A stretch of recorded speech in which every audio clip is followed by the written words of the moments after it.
Welcome back everyone. And as promised, this is the sequel to the Armitage III video, where we will discuss the sequel to Armitage III, Armitage III Dual Matrix.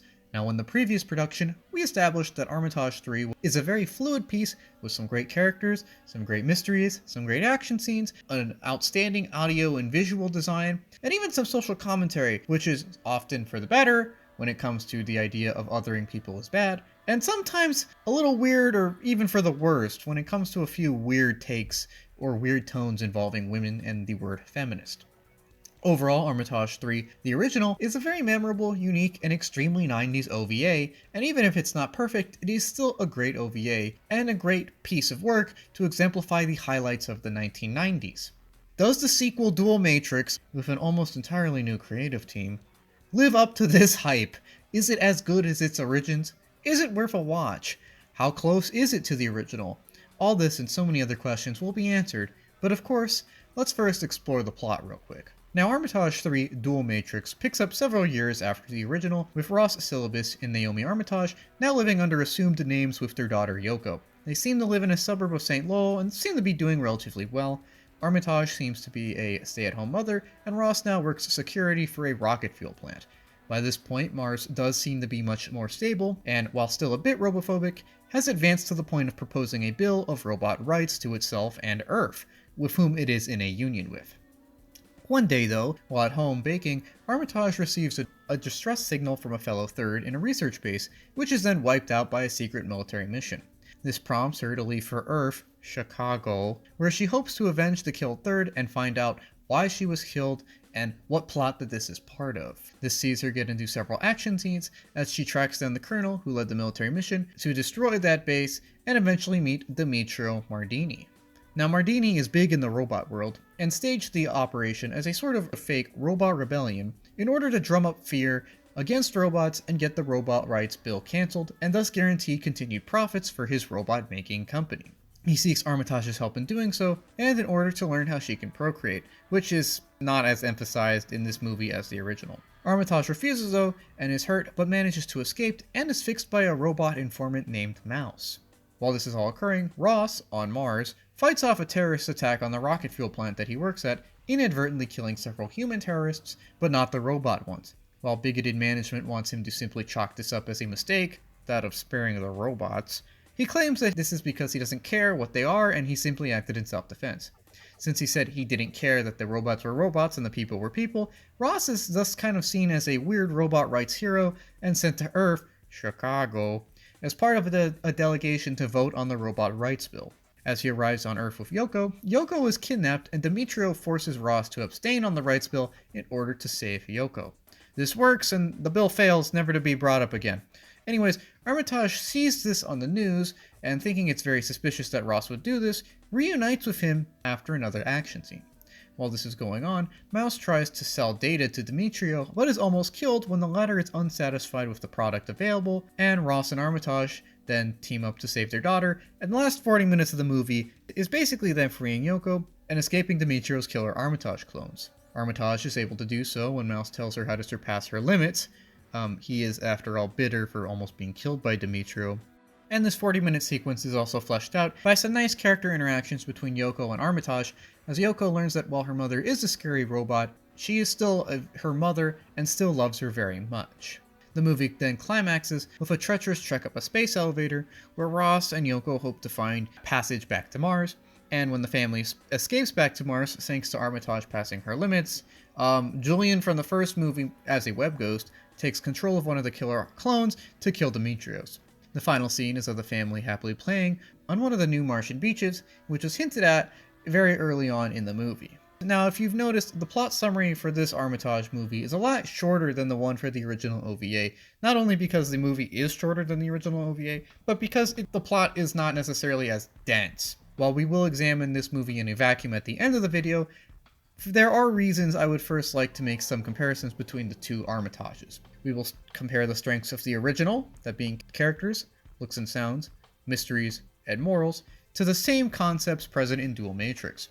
Starting with the characters, we're going to start with the supporting cast because they are the most different and the newest additions. The strongest of these is Demetrios as the big bad. While Dan Claude was sort of the big bad for the first movie, as an agent of a wider conspiracy, he was more of just a cog in the machine, and I hesitate him to call the big bad as he didn't format the big conspiracy that he was part of. In addition, his status of main antagonist is debatable, seeing as that he was a series of main antagonists, the Dan Claude series of assassin robots, and that he did have a rather one-note, if fun, personality. Demetrios, on the other hand, is a certified big bad guy, as he orchestrates a giant scheme to further his own goals, which only benefit himself at the expense of almost everyone else that isn't even vaguely related to him. He is a man of great resources and a complete corporate scumbag, although he is not a bloodthirsty madman. In fact, he can be rather calculated and even restrained at times. He's obviously a psychopath who places no value on individual life, but he is a refined psychopath that is capable of portraying feelings of being magnanimous, slimy, and sociopathic all at once. Like Dan Claude, he doesn't hesitate to use violence. However, unlike Dan Claude, he clearly understands that violence is not always the most effective tool available, and that if he can, he'd like to avoid getting his hands dirty unnecessarily. Demetrios also has, in my opinion, the best voice acting here, as Michael McConaughey's, aka Schwartzwald's, performance here simply feels right. It's a nice, earthy tone to show someone who takes themselves seriously and thinks that they know everything there is to know. Next, there's Armitage's and Ross's daughter, Yoko. Now, Yoko was a child, and as a kid, she doesn't really do that much in the movie and serves more as a motivation for plot stuff to happen. She's kind of the reason that Armitage and Ross fight Demetrios and his agents for so long, but as their daughter, she is a natural addition to the cast, and while she doesn't do too much, her presence isn't detrimental or anything. The voice acting is fine, and there's no issues with her being an annoying kid in a movie. Finally, Mouse is a creepy weirdo who, while probably not fully in touch with reality, is aware that Demetrios crossed him and is willing to help Armitage, at first for reasons of selfish gain, and then for reasons of selfish revenge. He is really weird and creepy, but I do want to give a shout out to Ahmed Best, aka Jar Jar Binks, for taking time away from star conflicts to give Mouse a ton of quirky energy and really his own character. While he doesn't have a lot of screen time, he just feels very iconic, I guess. I don't know, he is a very unique character, and it's a very good, passionate portrayal, I guess. Anyways, let's next get to the main pair of characters, that of Naomi Armitage and Ross Syllabus. Quick note here, while I've always referred to her as Armitage, Dual Matrix actually tends to refer to her by her first name of Naomi almost consistently. I don't know if this is because it's more of a real name, or if it's to appeal more to Western audiences. It is a thing it does though. Anyways, in the first movie, we set up a gloomy pair of outcasts learning their own place in the world, and this movie in turn stars said outcasts now in a more stable and loving point in their lives. They're now a loving married couple, and their goal is to save their daughter. Ross and Armitage do feel more mature in this version, and they do feel older. Which makes sense, because this is literally supposed to be 5 years later. And I really like this, as it does make sense that a couple who's been married for 5 years doesn't quite act the same as when they first started dating. Armitage is much less impulsive and much more emotionally mature. She does begin her quest out of a sort of impulse, but approaches it logically and orderly. She seems to be in control most of the time, and she seems to have a grip on things. In this iteration, she does feel a little more closed off though. In fact, she seems a lot more withdrawn or introspective, I guess, but this is made up for by her very obvious love for both Ross and Yoko. Dual Matrix treats her as more of an action star, but she still has plenty of human moments, whether it's her crying from joy to see her daughter again, or the subtle retrospection present when she learns that Yoko is first taken. While she is primarily an action star in this movie, she does still have a lot of cool lines, and still has enough good interactions to prove that she is a very human and very good person. While her character, and all the characters to be honest, are a little one note in this movie, it's still very cool seeing her as strong and commanding a character as ever, with plenty of cool lines, and some good compassionate notes establishing her humanity in both regards to Ross and her daughter Yoko. Ross, on the other hand, feels much less jaded, biased, and, to be honest, less relevant than in the previous movie. If Armitage III won, was about 55% Armitage, 45% Ross, or somewhere around there, Dual Matrix feels like 70% Armitage, 30% Ross. His character is fine as kind of a just loving and supportive family man. He's very warm in this movie, and he goes through hell to keep his daughter safe. But he doesn't really do much more than that. I think he gives Armitage a pep talk like halfway through the movie, which is good too. It's good seeing that he's still a supportive husband. But once we reach the second half of the movie, he seems more to function as sort of a damage sponge for Yoko than anything else. And this kind of connects to the general issue of characters lacking arcs or growth in this movie. Now, I never called the original OVA a character story, and Dual Matrix is even less of one. Where everyone here is still really cool and does a good job of what they're supposed to, there aren't really too many complex arcs. Ross, Armitage, and everyone else just kind of fills the archetype assigned to them. The main two are concerned parents capable of great violence to protect their child.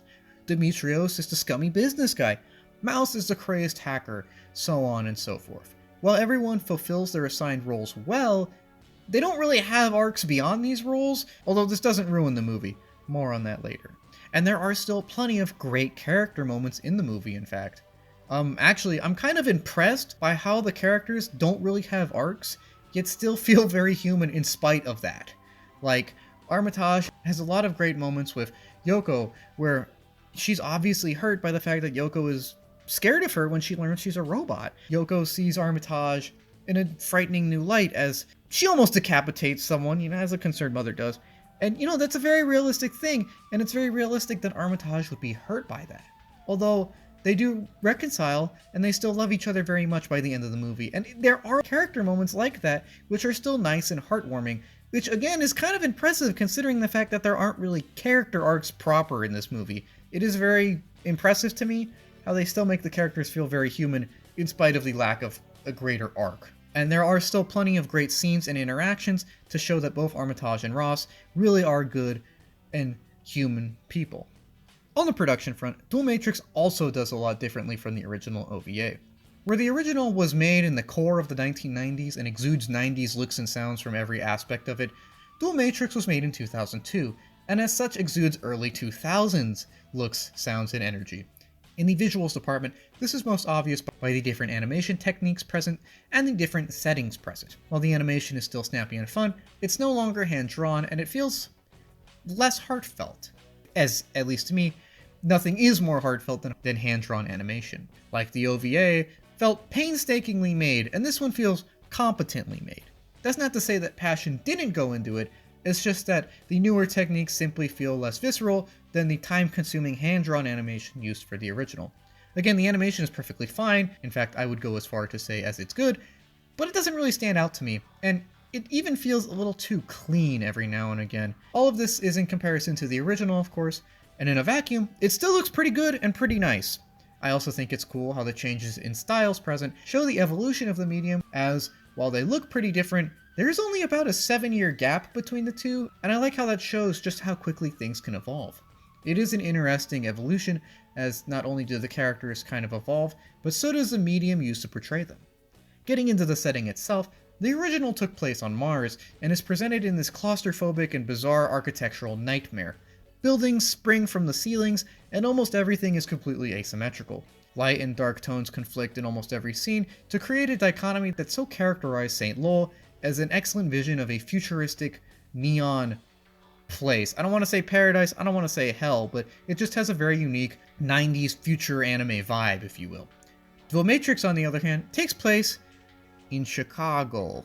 Yes, it is a slightly futuristic Chicago, but it still feels much more grounded and less fantastical than the original. In addition, a lot of the lighting and just physical tones are just generally darker, and things feel more gloomy? I guess, it never feels depressing, but it does seem like they wanted an edgier look to fit with the edge of the time. The early 2000s were an edgier time. And while this is all fine, and while it's definitely competent, I will say that, in my book, the movie does lose points for this, and I definitely noticed the change in general artistic direction and style. Although this doesn't ruin the movie. More on that later. As for the sound, this too is a mixed bag for me. The OST, of course, is still good, although it does feel a lot more generic to me and less unified. In the original, almost every song was done in a series of very synth-heavy tones. There was a lot of synthetic keyboard and beats, and it just felt very 90s futuristic. There was even some shared motifs present, giving the OST a very united and deliberate feel. It felt that almost every song was somehow related to every other song. Here, the OST has a little bit of everything, and while everything does fit together with the movie, it just feels a little bit more generic, as this is more of a general movie soundtrack, where we need a sad song here, we need a piano song here, we need the happy song here, so on and so forth. There are slower pieces when Naomi reunites with Yoko, and there is a lot of what I'll call action guitar for the action scenes. That's not to say the OST is bad. In fact, I really liked the song Demetrios' Plot, and there are a few other standouts here. Although, I will say that I do think there was a tad too much action guitar for me, personally. This doesn't ruin the movie though, more on that later. I will give the movie props though, as again, it does sound very, very 2002 for better and worse. And I'll attribute my personal feelings on it more to personal taste than objective criteria. Again, it's perfectly fine, there's nothing objectively wrong with it. I'll say the same for the voice acting. I don't know, maybe because I saw the original in Polymatrix first, but Juliette Lewis here just doesn't quite sound right to me. Like, Joyce Kurtz and Elizabeth Berkley both nailed the role of Armitage to the point where I didn't even know that the OVA and Polymatrix had different voice actors, and they both did a very good job of establishing Armitage as a kind of loose cannon cop who does what she wants for the greater good. And they both sound right, I guess. It's hard to describe. Now, Juliette Lewis falls into this weird uncanny spot of almost the original voice, but not quite. You can definitely tell that there's a new voice actress here, and I don't know, it's kind of uncanny to me, where she sounds almost like the original too, but definitely you can tell she's not. Her performance is still objectively fine. It does feel like it's lacking direction at times, but I don't think that's her fault, although it does still feel a tad off to me. This doesn't ruin the movie though, more on that later. When we get to the comparison of the mystery component, we can't really do that as there isn't really one here in Dual Matrix. It doesn't really have any mysteries. It's a pretty simple plot of corporate scumbag stages event to further corporate interests, and then our main characters rescue their daughter from said scumbag. Armitage III, the original, had quite a mystery going for it, where Armitage III Dual Matrix doesn't really have anything that lasts for more than 30 minutes and then isn't expositioned away by either Demetrios or Armitage.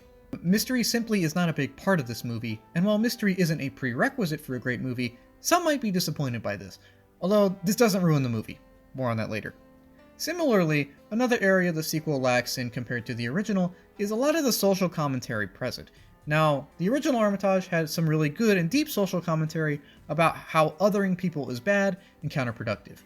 It also had some weird, unneeded pseudo-commentary on feminism, which I don't really know what was going on there, and it felt like someone was kind of against women in the production staff, and luckily, Dual Matrix also does not have that. Instead, Dual Matrix employs the simple two time-honored themes of the idea that of a parent's love for their child being strong enough to surpass almost anything, and respect others as you would like to be respected, which I guess is the same theme as the original. On regards to the first one, it's fine. It's very obvious because Armitage and Ross rescue their daughter, and they do a lot to do so, proving just how strong the love a family has for itself can be. In regards to the other topic, that is the basic message of the other is actually just like you, it is present, although it is wandered on less and less visually so, even if one of the plot points is the literal robot Bill of Rights. A bill, which I might mention fails and then is never really brought up again, which does make the message ring a little hollow when something is seemingly so significant to it is never really brought up again once it serves its plot duty, but I attribute that more to writing issues than tonal or intentional backtracking. In fact, a lot of small points in Armitage III Dual Matrix seem to be there solely to serve the plot, which in turn often serves simply to get to the next action scene, which is an objective flaw of the movie. However, the action scenes in Armitage III Dual Matrix are so insane and fun, I give it a pass. Now, you've probably noticed by this point that I've used the line, although this doesn't ruin the movie, more on that later, several times by this point. Well, now it's later, and I'm going to explain how Armitage III Dual Matrix redeems itself, at least in my eyes. Now, where the original OVA is a mystery movie with some romance, action, and social commentary, Dual Matrix is an action movie with some romance and some great character moments. Now, I know it's not necessarily the best sign if a movie's best merit is its action, but it's really fun here, and there's a lot of it. The action scenes are fast, fluid, and entertaining no matter who is involved and what they're doing, and while there are many more than the original, it doesn't get to the point of being out of hand. If I'm being blunt, this movie is just pure great dumb fun, and watching stuff happen and Armitage go off is really the key charm to this movie. Look, Dual Matrix has no real mystery after we meet Demetrios. There's not as much character development here. There's less distinct visuals. The OST is more bland than what we were treated to in the original, and there's less social commentary present. However, Armitage III Dual Matrix knows exactly what it wants to be, and it executes that accordingly. It gets to the point, and that point is that this movie wants to be, and succeeds at being, a big, dumb action extravaganza about family. And if that works for Vin Diesel, it works for me. It's fast, it's in your face, it's excessive, and it's fleshed out by some genuinely touching character moments and a main character who is still willing to stake everything on protecting the family no matter what.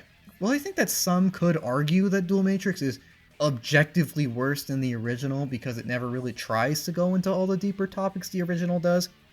I'm okay with that because that's not really the goal here, and it still celebrates the source material. In fact, it feels like someone who watched the original on Sci-Fi at like 2 a.m. as a young teen or child wanted to make the sequel and then somehow was able to, and just made it a kind of fun fan fiction. And that's really what it feels like more than some kind of malicious attempt to manipulate the source material. In this way, it's even kind of magical, as it displays the passion and fun of people making a fun movie. While it is, again, fair to call Dual Matrix senseless and even brainless at times, it is far from soulless. And I think that it's still a lot of fun, and that I would hope they had a lot of fun making it. Yes, Dual Matrix is, in my eyes, objectively worse than the original, as while the animation looks cleaner and it's better produced, a lot of the commentary is brushed over, and there isn't really a mystery element. The writing feels less nuanced, and there's less dialogue overall. The movie has a lot of plot holes, plot contrivances, the writing is weaker, I don't particularly care for Armitage's new voice actor, and a lot of other things. However, the amount of pure action schlock and the pure fun of it means that the movie is still very entertaining. And, you know, a movie being entertaining and fun is, at least to me, more important than it being objectively artistic or objectively good. In fact, the feeling of this movie is probably what distinguishes it most from the original. Where the original feels like a movie someone would enjoy as part of a discussion on some OVA showcase and the deep messages that anime can portray, Dual Matrix feels like something someone would enjoy on an episode of Best of the Worst.